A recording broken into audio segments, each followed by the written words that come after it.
Washington, U.S. and North Korean officials held a meeting at a non-proliferation conference in Moscow, a former U.S. official who attended the conference told VOA's Korean service, as the denuclearization talks between Pyongyang and Washington remain deadlocked, I was told that there was such a meeting between the U.S. and North Korean officials. Thomas Countryman, former acting Undersecretary of State of Arms Control and International Security, said after the conference that ended Saturday. U.S.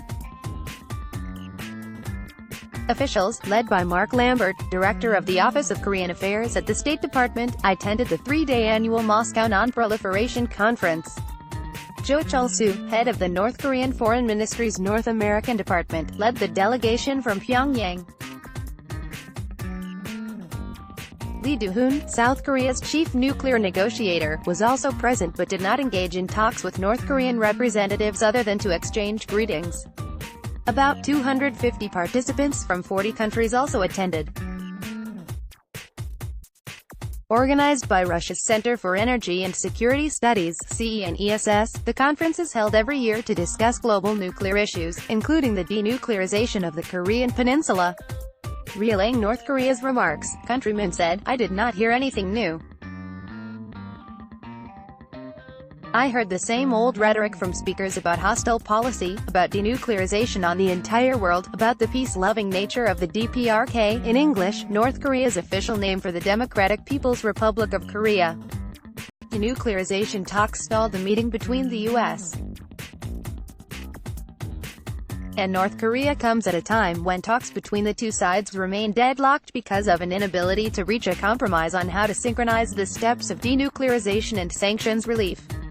Washington has been maintaining its position of keeping sanctions on North Korea until it takes steps toward denuclearization, while Pyongyang has been insisting the U.S. first relax sanctions. The denuclearization talks have remained deadlocked since the failed Hanoi summit in February, despite Washington's attempts to break the stalemate at the working-level talks in Stockholm in early October. The Stockholm talks broke down when North Korea walked away from the negotiating table. Kelly Magsamen, former Principal Deputy Assistant Secretary of Defense for Asia and Pacific Security Affairs in the Obama administration, told VOA's Korean service that both Kim and Trump have not defined the scope of denuclearization. I don't think that Kim Jong-un has made a strategic decision about the scope of what he's going to give up in terms of his nuclear weapons, Magsamen said.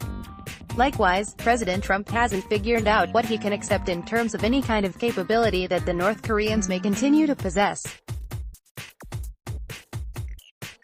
So, I don't think either side has done the deep thinking about the end state we're trying to get to. North Korean tests. While North Korea has been engaged in talks with the U.S. this year, it has conducted multiple tests since May, ramping up pressure for sanctions relief and demanding the U.S. change its position by the end of the year deadline. Pyongyang has insisted Washington meets. During the Non-Proliferation Conference, Jo reiterated that the U.S. change its stance by Pyongyang's self-imposed deadline. We've given the United States quite a lot of time, and we're waiting for an answer by the end of this year, Jo said. But I must say that the window of opportunity closes every day. On Wednesday, North Korea again warned that the U.S. will face consequences if it does not meet the end-of-year deadline. If the current flow in the political situation doesn't change, the United States will soon face a bigger threat and harsh suffering that will force them to acknowledge their mistake, said an unnamed spokesperson for North Korea's State Affairs Commission in a statement carried by state media Korean Central News Agency, KCNA.